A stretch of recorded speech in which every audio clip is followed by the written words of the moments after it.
Olá, sejam muito bem-vindos a mais um episódio do Neurotalks, a sua dose semanal de saúde mental, bem-estar e prevenção de burnout.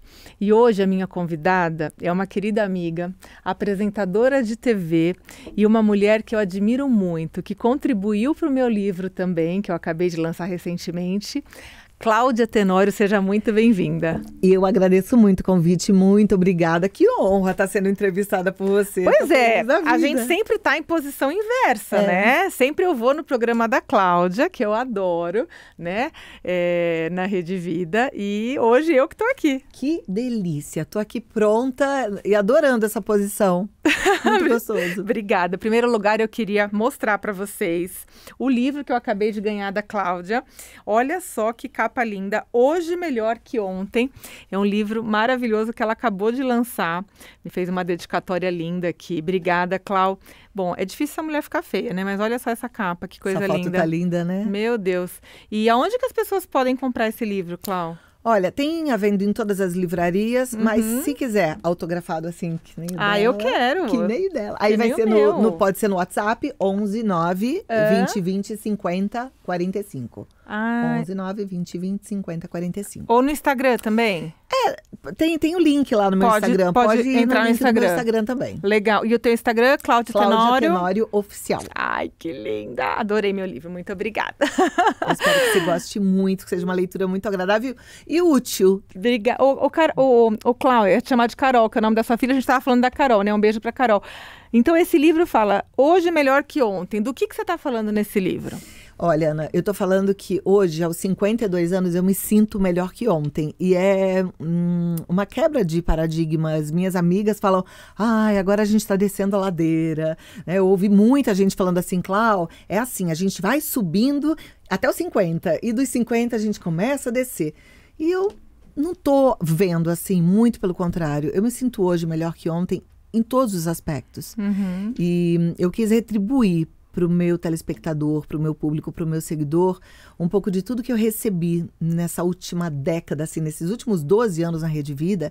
Eu pude entrevistar gente maravilhosa como você e tantas outras pessoas que contribuíram com o meu bem-estar físico, mental e espiritual. Então, eu sou muito grata a tudo que eu aprendi e quis colocar no livro, assim, o que foi marcante para mim, o que eu uso na minha vida, está no livro. Então, eu penso que a partir da leitura desse livro, quem lê, todo leitor, vai poder se sentir, claro que aplicando, né? Não pode entrar por um ouvido e sair pelo outro, aplicando Hoje Melhor Que Ontem. Maravilhoso, porque você inspira muita gente, né, Cláudia, nos seus programas, no seu dia a dia, com ensinamentos que você traz, que eu acredito que são, sim, né, dessa vivência toda, dessa experiência de vida que você tem e de coisas que você aplica na sua vida, né? E eu, como sua amiga, sei que você aplica mesmo, que não é demagogia, não é que você fala uma coisa e faz outra, né? Você realmente faz aquilo que você fala para fazer, né? Então, eu queria que você me desse exemplos de coisas que você faz hoje que antes você não fazia, mas que hoje você entendeu a importância de fazer. Perfeito, vou falar. Só queria falar uma coisa antes que você disse sobre ser inspiradora, né? Eu sempre ouvi minha mãe falando muito assim, diz-me com quem andas que direis quem és. Ela vivia falando essa frase. E aí, com o passar do tempo, eu fui percebendo que sim, a gente vai ficando muito parecida com as pessoas que estão à nossa volta. E se a gente está andando com gente que não acrescenta, a gente perde, né? E gente que traz coisas ruins, a gente perde mais ainda. Então, em primeiro lugar, por isso que eu sou tão grata à Rede Vida, pela oportunidade de estar cercada de pessoas maravilhosas, né? Isso me fez hoje melhor que ontem. E hoje, por exemplo, eu sou uma pessoa que sei falar não, eu sou uma pessoa que sei gerenciar o meu tempo, eu sou uma pessoa que sei viver um momento de cada vez, com foco naquilo que eu estou fazendo. Procuro não fazer várias coisas ao mesmo tempo, mesmo assim. É difícil principalmente por causa de celular, mas eu procuro fazer isso. Tenho um horário rígido para dormir. Eu pareço até Caxias nesse Isso ponto, é verdade, né? E, Isso assim, é muito legal. Para marcar uma saída, um jantar, eu sempre falo, vamos, pode ser 7, pode ser 6:30, porque eu gosto de colocar a casa em calmaria a partir das 9:30, porque eu gosto de estar na cama, de banho tomado, dentes escovados às 10. Eu faço exercício físico todos os dias, sem exceção, mesmo o dia que eu tô sem vontade nenhuma. Eu tenho um médico muito amigo meu que ele fala, é nesse dia que você não quer, que você mais precisa. Então, eu sempre me lembro disso. Quando eu tô na cama com aquela preguiçona, eu lembro, é porque eu preciso. E realmente preciso. E toda vez que a gente termina a prática do exercício físico, a gente tem uma sensação de bem-estar que nos acompanha depois, né? Comecei a dar mais valor para minha saúde espiritual também, entendendo o que de fato é importante para mim. Hoje eu consigo claramente enxergar assim quem eu sou. Aprendi a me conhecer e aprendi a me respeitar. E com isso eu aprendi a respeitar as pessoas também, né? Eu não entendia dessa forma. Eu achava que me doando bastante, me dando demais, eu ia agradar mais, eu ia ser mais amada. E eu descobri que não, muito pelo contrário. Como é legal colocar limite e perceber que o outro lado se sente aliviado porque ele não está em débito com você. Eu falo sobre isso no livro. É um pouco mais complexo do que só essa frase, né? E é muito importante. Quando a gente faz pelo outro o que o outro é capaz de fazer, a gente diminui o outro, né? E durante muito tempo eu fiz coisas que outras pessoas eram capazes de fazer. E por conta disso, eu recebia desamor. Porque a pessoa se sente em débito com você. É como se você tivesse, emprestando um dinheiro para aquela pessoa, emprestando algo. E ela nem pediu, né? Entendeu? Então ela fica em débito e ela se sente menos. Isso é péssimo. E então, assim, a partir desse entendimento, acho que do todo, eu hoje falo, uau, que delícia. Hoje eu me sinto realmente uma mulher feliz, realizada. Aí vem o pacote completo, né? Porque aí eu tenho uma família linda, graças a Deus. Virou vovó. Virei vovó. Tem gente que olha no Instagram e fala assim, nossa, que lindo, né? Vida é toda perfeitinha. Família Margarina, eu sou casada há 31 anos, tenho 2 filhos, tenho um neto. Mas, gente, eu tive muitos problemas. E poder olhar para trás, olhar para minha história e enxergar assim, caramba, não foi fácil até aqui, mas que legal, que agora tá tudo muito claro. Agora eu sei quem eu sou, eu sei quem o meu parceiro é, o Ricardo, sei quem são os meus filhos. Aprendi que amar é aceitar. Eu tinha na minha cabeça, apesar de também ouvir minha mãe a vida inteira falar assim, ninguém muda ninguém, ninguém muda ninguém. Ela falava muito. Eu aprendi que realmente ninguém muda ninguém. E nada muda se eu não mudar.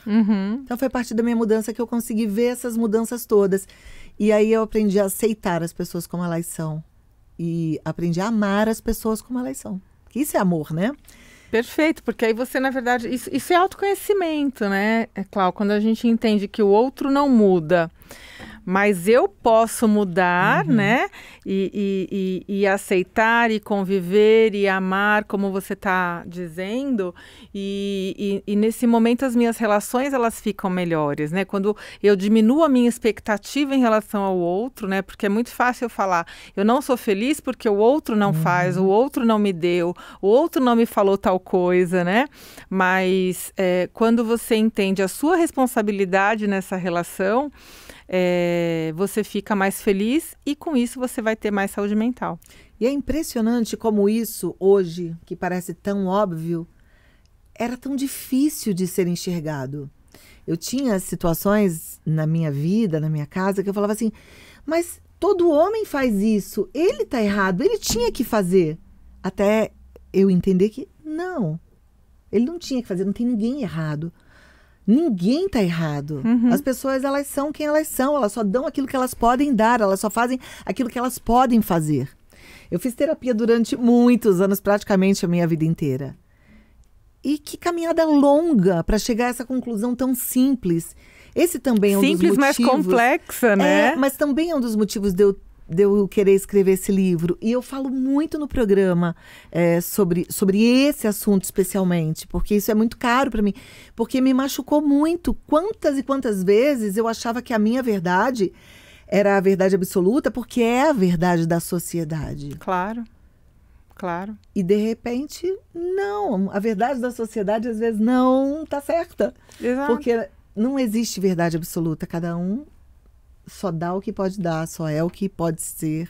Eu também faço terapia há muitos anos, né? E eu também sou uma super adepta, apaixonada e indico para todo mundo. Acho que as pessoas se dividem naquelas que fazem terapia e naquelas que precisavam fazer e não fazem ainda, né? É verdade. Eu acho que todo mundo precisava fazer, né? Tem aqueles que já fazem e aqueles que ainda não começaram.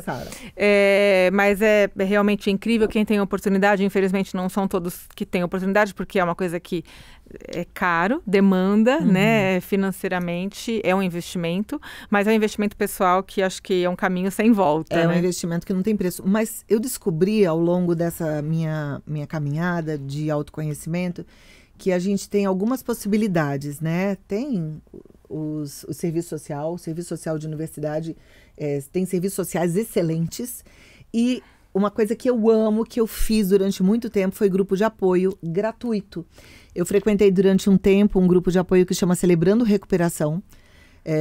Apesar de eu não ter o problema mais comum daquele grupo, do motivo daquele grupo, porque é um grupo que acolhe pessoas que vivem com alguém que tenha ou compulsivos ou com alguém que tenha compulsões, né? Então, é muito para alcoólicos, adictos de substâncias ilícitas de forma geral, compulsão por compras, enfim. Eu não tinha esse problema na minha casa, por exemplo, e nem em mim.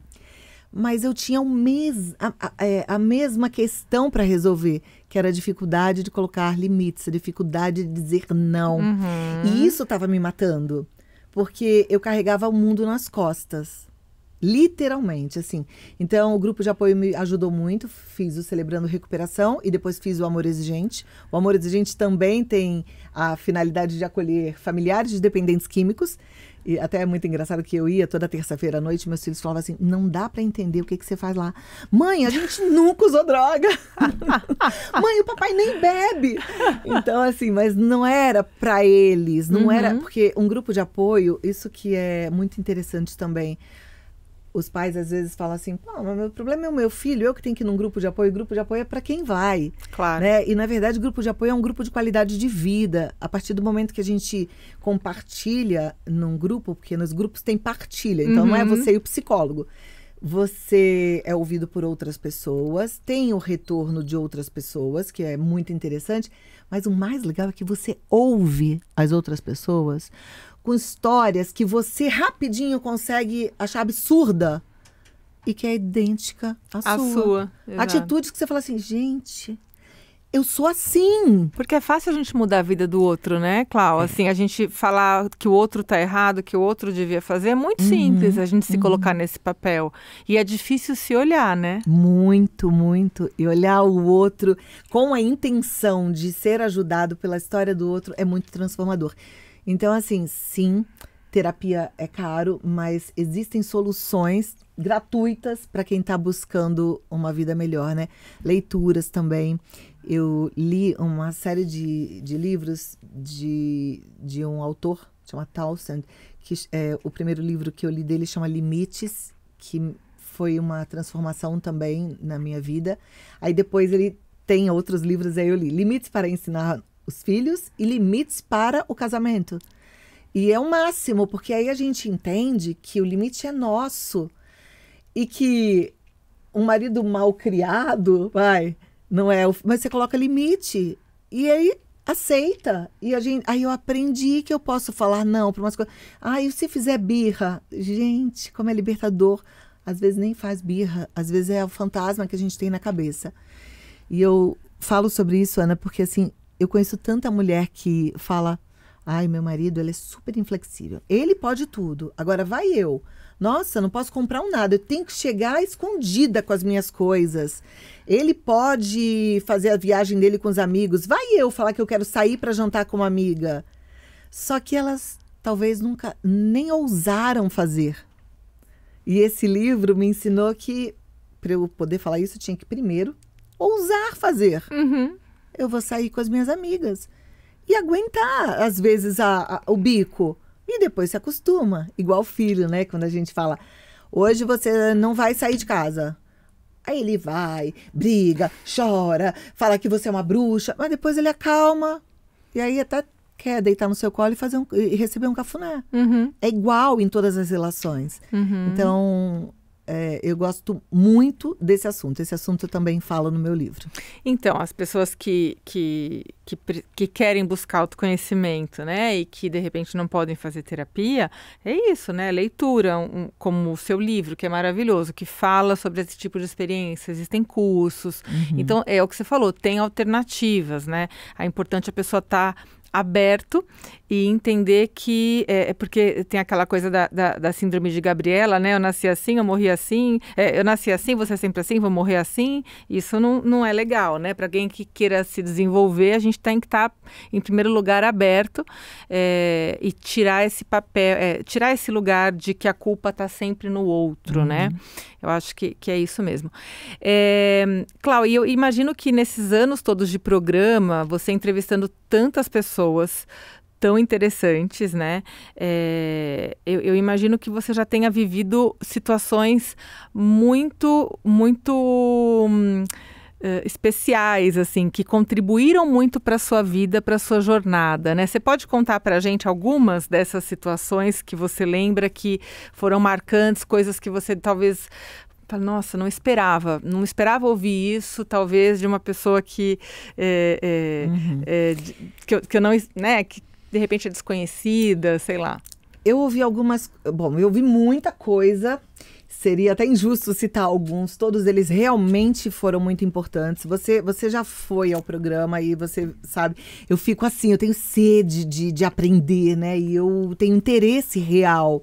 Eu não sigo um roteiro, eu não tenho um ponto, eu simplesmente presto atenção no que você está falando. E presta mesmo. Pra perguntar mais, e eu amo. Não sou estudiosa em casa, eu sou sedenta mesmo desse diálogo, dessa troca. Eu fiz uma entrevista uma vez com o Nuno Cobra, preparador físico do Ayrton Senna, e ele me ensinou uma coisa que eu nunca mais esqueci na minha vida e aplico na minha vida. Ele falou assim, as pessoas precisam parar de fazer o que gostam e aprender a gostar do que fazem. Aí eu não tinha entendido. Eu falei, como assim? Não entendi. As pessoas só fazem aquilo que elas gostam. Elas precisam aprender a gostar daquilo que elas têm que fazer. Aí eu entendi. Então, assim, eu tenho que dormir cedo? Eu vou aprender a gostar disso. Eu tenho que fazer ginástica? Eu vou aprender a gostar disso. Eu mando na minha cabeça. Eu tenho que... Enfim. Comer direito, né? Eu vou aprender a gostar de comer direito, de fazer essas escolhas. Então, isso foi muito, muito, muito, muito importante para mim. Teve um psiquiatra, esqueci o nome dele agora. Minha memória não está nada boa. Depois da Covid ficou pior ainda. A gente já conversou, inclusive, sobre isso, né? Teve um psiquiatra que falou uma coisa para mim, tá? Inclusive, no meu primeiro livro, ele falou assim... Quanto mais mulherzinha você for, maior será o homem do teu lado. Eu nunca mais esqueci isso. E foi muito incrível, assim, parar para pensar nisso, porque eu sempre me imaginei a Mulher Maravilha. Eu não era mulherzinha, nunca fui. Nunca soube ser, porque eu nunca fui a menininha da minha mãe. Eu fui a filha do meio. Eu tinha uma voz firme, grossa. Eu cuidava do meu irmão mais velho para ninguém mexer com ele.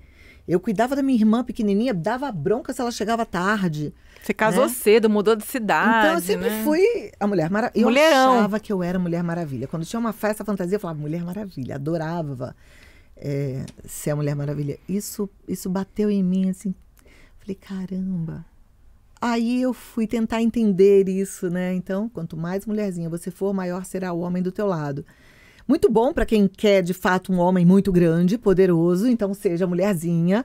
Mas, às vezes, você entende também que você tem o seu papel no mundo e que tá tudo bem, e você ser do seu jeito, e que tá tudo bem o seu marido ser do jeito dele, e que você pode, deve aceitá-lo como ele é, né? Então, essa foi uma frase que me marcou. Falei de aceitar, lembrei o Carlos Florencio, que é um terapeuta que volta e meia vai no programa, ele fala, você tem na vida 2 caminhos, o ser humano tem 2 caminhos. Ou ama, aceita e fica, ou ama, aceita e dá tchau. Mas precisa amar e aceitar. Verdade, interessante. Eu achei demais isso também. Então, a partir daí, melhorou minha relação com todo mundo. Até com um colega de trabalho, que às vezes a gente gosta de falar, ai, que pessoa. Não, é que pessoa. Eu amo desse jeito que ela é, porque ela não vai ser de outro jeito, né? No casamento, quantas mulheres ficam nessa situação? Eu amo muito meu marido, mas eu queria que ele fizesse isso, eu não quero me separar. Não. Você consegue conviver com isso, porque é isso que ele é. Exato. Você tem que amar isso.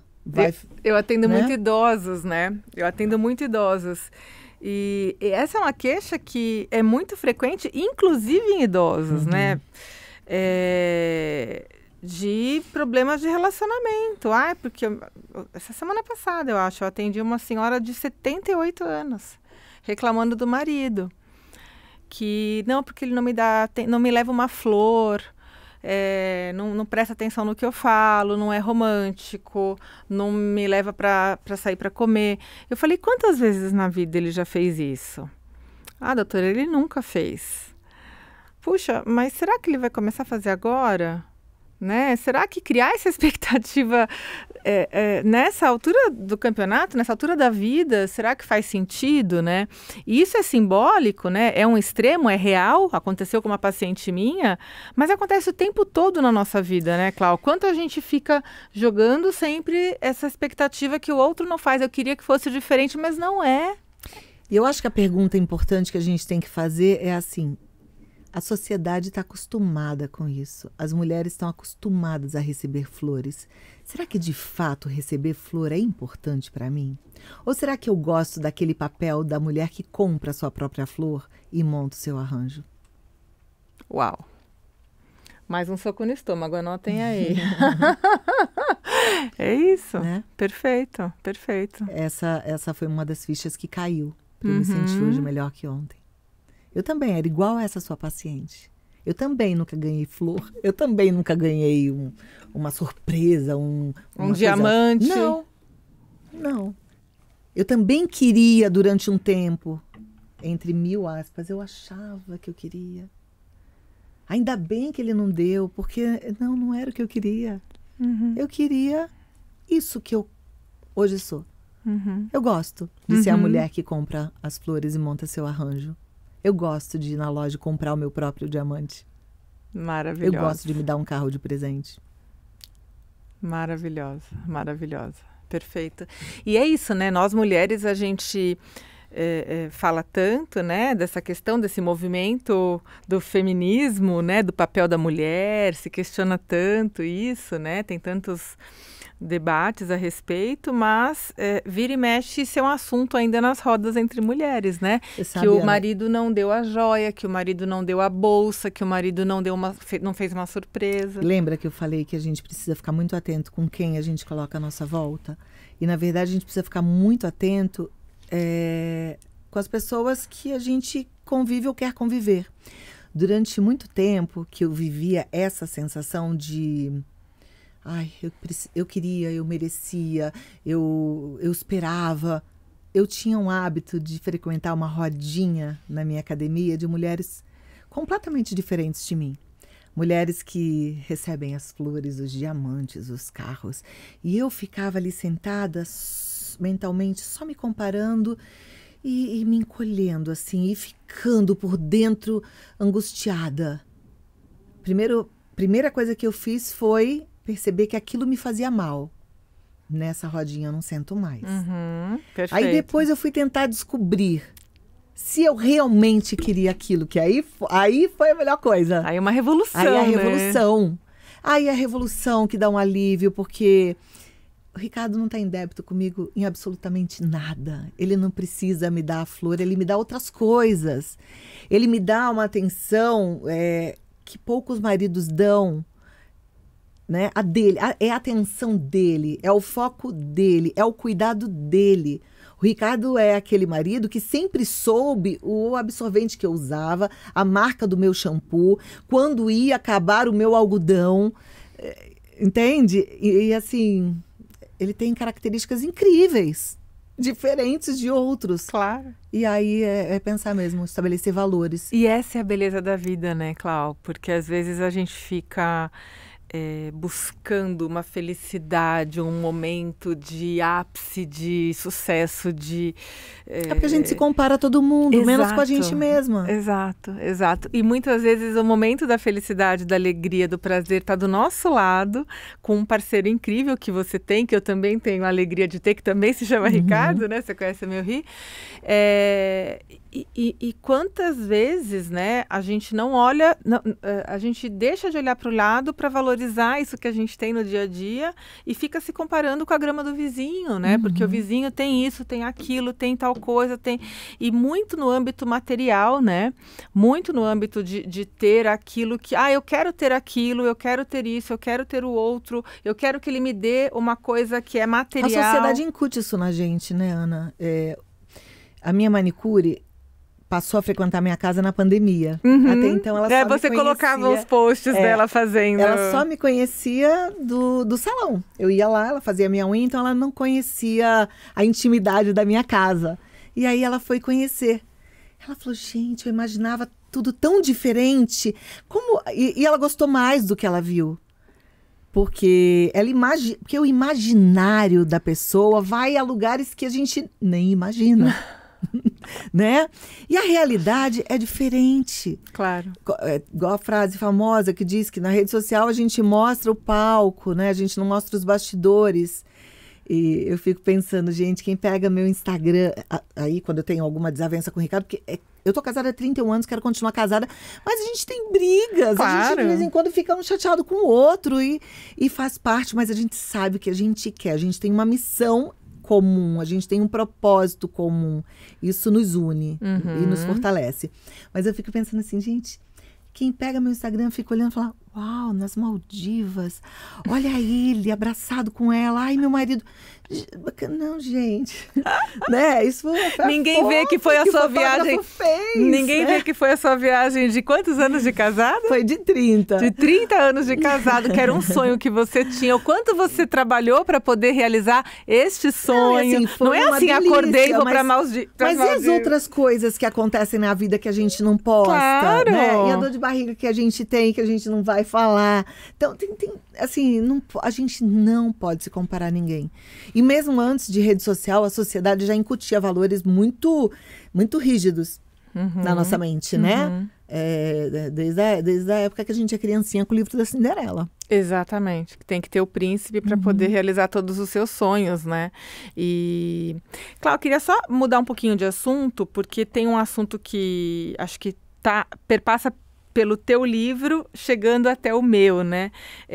Você, no meu livro, me concedeu uma entrevista falando da tua experiência de quase morte, que eu fiz uma analogia, porque eu falo no meu livro sobre as emoções pós-pandemia, e eu fiz uma analogia da tua experiência com aquilo que as pessoas que viveram dentro de hospitais, que perderam entes queridos, como fizeram para poder se refazer desse trauma tremendo, desse estresse pós-traumático, né? E aí eu queria um pouquinho que você contasse, para quem não sabe, como é que foi a tua história, desde você passar mal ao vivo, e como que você então se refez, e como que você conseguiu tá hoje tão maravilhosa, cada dia mais linda, lançando mais um livro. Então, isso aconteceu no finalzinho de 2018. Eu fazia um tratamento, eu tenho hipotiroidismo com hormônio tiroidiano, que a gente tem que equilibrar, né, para não ficar desequilibrado. E aí eu tomava o T4, que que é um remédio tradicional que vende na farmácia, mas o médico que me acompanhava achava que tinha que também complementar com T3, que é uma conduta que muitos médicos hoje em dia usam, e que esse médico usava. Muitos médicos usam. Essas concordâncias de português às vezes falham na minha cabeça. Pós-pandemia. É pós-Covid, pós-Covid. Eu vou te falar que é, sabia? Eu sei. Dá um nó. Então, eu fazia uso desse medicamento. T3 e T4. Na farmácia, T3 manipulado. Tudo normal, até que um belo dia eu acordei. Eu estava estranha naquela semana, porque eu acho que eu tinha tomado um dia antes, não sei. Eu já estava passando um pouco mal, com muita dor de cabeça. A minha funcionária falou, nossa, não deixa sua mãe sair, ela tá estranha para os meus filhos. Mas eu tentei ainda ficar... Assim, eu estava tentando controlar a situação, né? De parecer que estava bem. Saí da minha casa, atendi o telefone e não entendi nada do que a pessoa falava. Mas não é que eu não entendi nada, porque é que parecia que ela falava uma língua... E aí eu desliguei, olhei para o Ricardo e falei assim, não entendi nada. Aí ele falou, ele pensou assim, recebeu uma ligação, sim, que não entendeu nada e desligou, pronto. Fui embora da minha casa para a Rede Vida, parei num primeiro semáforo, eu olhei e falei, gente, o céu tá vermelho. Aí fiquei olhando. Aí eu falei, não, tá verde. Aí de repente caí na realidade e falei, é o semáforo. Aí eu liguei para a produção chorando, falei, eu tô louca. Aí eu percebi que eu tava louca, porque eu tava... alucinando, né? Aí eu falei, eu tô louca, eu não vou conseguir chegar aí. E aí a minha produtora Adriana falou, não, vem. Eu falei, eu não vou conseguir fazer nada, eu tô percebendo que eu não vou conseguir fazer nada. Eu já tava muito confusa. Eu sei que eu cheguei na TV, sentei na sala da maquiagem, fiquei tentando falar, mas não conseguia falar. A maquiadora Letícia saiu, chamou uma pessoa, falou, a Cláudia tá estranha. A pessoa entrou, tentou conversar comigo, achou que eu estava estranha mesmo assim deixaram eu entrar no ar. Ai, ai, ai. Eu entrei no ar, e aí ali eu tentei fazer o programa, tenho vídeo disso, quem quiser depois pode olhar lá no meu canal do YouTube. É angustiante, os telespectadores ficaram muito angustiados porque eu não conseguia falar. Então eu tentei dar um bom dia e eu tentava falar, mas as ideias não vinham, era tudo picado, uma palavra que parecia que ia ser usada lá na frente e vinha antes da hora, uma confusão. Uhum. E aí eu saí do ar, aí eu falei, a Mulher Maravilha ainda estava em mim, eu falava, eu vou conseguir, eu vou voltar. E aí eu não consegui mesmo, até que eu saí de vez do ar e fui embora correndo para o hospital. Uhum. Nisso, meu marido e minha filha já tinham visto, já estavam no caminho, e meu filho, que trabalhava bem perto, já estava na Rede Vida. Uhum. E aí eu fui para o hospital, cheguei lá, já tinha infartado. Tive um Takotsubo, né, que é o infarto subclínico que fala, porque não foi um entupimento de veia, de coronária. Não, foi... Ele se rompe, né, pelo excesso mesmo de hormônio tiroidiano. Aí ali eu comecei a ter muita crise epilética, não entendia nada, não conhecia ninguém, não conhecia meus filhos já. Quando cheguei no hospital, eu não sabia quem era o Ricardo, quem era a Carol, quem era o Gabriel. Eu me lembro deles me mostrarem, eles contam também, o médico chegou lá, me mostrava uma caneta e falava, você sabe o que é isso? Aí eu falava, sei, um advogado. Aí ele me mostrava uma moeda e o Ricardo gravou isso, triste de ver. E eu falava, é um tema, era uma moeda, eu falava um tema. Era muito, uma coisa muito louca. As palavras não vinham. Não, e vinha tudo errado, né? Tudo confuso. Bom, aí eu sei que dali eu... acho que fui sedado, entrei em coma, eu não sei exatamente o que foi que aconteceu. Eu sei que eu tive muitas crises epiléticas, fiquei 10 dias em coma. Sedado, em coma, né? E nesse momento, eu tive alguns momentos de voltar. Então, quando eu voltava, eu sabia meio que o que estava acontecendo. E essa experiência de quase morte que eu tive foi que durante o tempo do coma, eu tive uma sensação de muita paz, muito descanso. E assim, eu evito falar disso porque às vezes as pessoas falam, isso aí é sugestão da sua mente, isso aí é fantasia, mas para mim é muito real. Então, eu espero que as pessoas entendam. Pode ser que não seja, mas foi o que eu senti, tá? Eu estava num lugar realmente muito branco, meio assim, névoa, sabe? Assim, meio esbranquiçado, meio que uma névoa. E eu sentia só amor, muito amor. Tinham várias pessoas nesse lugar. Eu não identifiquei muitas pessoas, mas todas as pessoas eram puro amor. E eu senti Deus, assim, o dono desse lugar, enfim, acho que foi Deus. E eu pedi para voltar. E eu me lembro de pedir para voltar. Eu falava, só um pouco, deixa eu voltar. E eu senti que, assim, tá bom, você vai voltar, mas você vai voltar por algum motivo. Você vai voltar para ser melhor. E eu me comprometi com isso. Eu tive também um outro momento no coma, eu tive uma sensação de afundo no coração das pessoas que me conheciam pela TV e que gostavam de mim. E ali também aumentou meu compromisso com elas, sabe? Foi uma coisa muito forte, muito chocante, porque até então eu continuei anunciando os mesmos produtos, mas os meus argumentos mudaram. Porque parece que eu voltei mais empática, sentindo a dor das minhas telespectadoras com mais verdade, porque me parece que... A minha sensação é que me foi permitido sentir isso. Eu sempre falo isso com muito constrangimento, porque a minha sensação foi que eu fui em cima das casas das pessoas e que eu via a vida delas e que eu via muitas vezes a dor, a simplicidade, as dificuldades, e aquilo foi me constrangendo assim, de uma forma muito grande, muito grande. Uma outra coisa que eu também vi nisso, eu senti que tinha muita gente intercedendo para eu voltar, para eu não ficar, e eu sentia isso. E eu tive alguns episódios de voltar e a minha mãe sempre do meu lado. E eu falava para ela, mãe, eu morri. E ela falava, não, filha, você não morreu. E aí eu olhava no hospital, tinha uma plaquinha assim, e estava escrito meu nome. E eu falava, mãe, eu morri sim, tá escrito meu nome. Ela falou, não, filha, você não morreu. Mas eu tinha certeza que eu tinha morrido. E eu falei, mãe, eu morri, mas não fica triste, porque tá gostoso lá em cima. Oh, meu Deus. E eu queria acalmá-la, porque de fato tava gostoso lá em cima. Não é uma sensação de que eu fui e... Ai, que saudade de todo mundo. Não, era uma sensação de paz. Eu só senti que eu ainda tinha coisas para fazer aqui. Mas era uma sensação de paz. Essa foi a minha experiência de quase morte, né? Graças a Deus, assim, eu voltei porque a vida é uma delícia. Eu nunca tive medo da morte. No meu primeiro livro eu falo sobre isso, que as pessoas... tem gente que vive com medo da morte. Eu acredito assim, o autor da vida, na minha cabeça, tá? É o autor da morte. Ele é o autor de todas as coisas. Se ele fez a vida tão preciosa, por que a morte vai ser ruim, vai ser dolorosa, vai ser asfixiante, vai ser... Não, vai ser também uma experiência muito gostosa.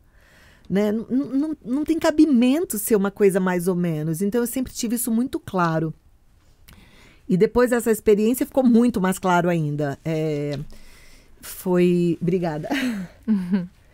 Foi, assim, tudo bem esclarecido. Realmente E era bem o que eu pensava mesmo. E o que foi essa delícia. coisa que você acha que você tinha que fazer quando... que ainda faltava você fazer, né? Que você fala, não, eu tinha certeza que eu fui, mas ainda tinha coisa para eu fazer aqui. O que era essa coisa para você fazer? Praticamente tudo que eu contei para você de quem eu sou hoje aconteceu desse episódio para cá. Tá. E apesar de eu ter ouvido tanta coisa maravilhosa desde 2010, quando começou a Vida Melhor, e mesmo antes na minha vida, com as experiências todas que eu tive, as fichas caíram depois desse episódio. Depois desse episódio, o meu compromisso era, eu vou voltar para entender o que é ser feliz de verdade. Eu vou voltar para fazer as pazes comigo, eu vou voltar para me olhar, eu vou voltar para aprender a me amar. Porque ali eu vi que eu era preciosa. Então, peraí, calma, eu não quero ser igual o mundo diz que a pessoa tem que ser, que a mulher tem que ser, que a mãe tem que ser. Não, eu quero ser eu. Então, eu acho que esse foi o ponto mais importante, sabe? Isso... eu acho que é isso, assim. O que eu tinha que fazer? Eu só tinha que ser feliz.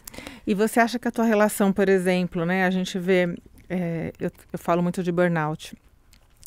E o burnout tem muito a ver com excesso de trabalho, de tem muitos elementos que levam ao burnout, mas tem muito a ver também com o excesso de trabalho, de carga horária. Muito também por uma questão econômica, financeira, de querer mais, de querer ter mais, de querer produzir mais, né? Você acha que os teus valores nesse sentido mudaram depois dessa experiência? Você acha que hoje você está mais satisfeita com aquilo que você tem e menos, sei lá, ambiciosa ou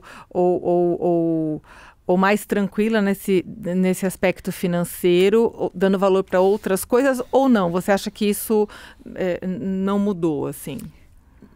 Eu acho que algumas coisas mudaram, sim. Mas deixa eu só falar uma coisa antes que eu esqueci, que para as pessoas pode ser que fique confuso.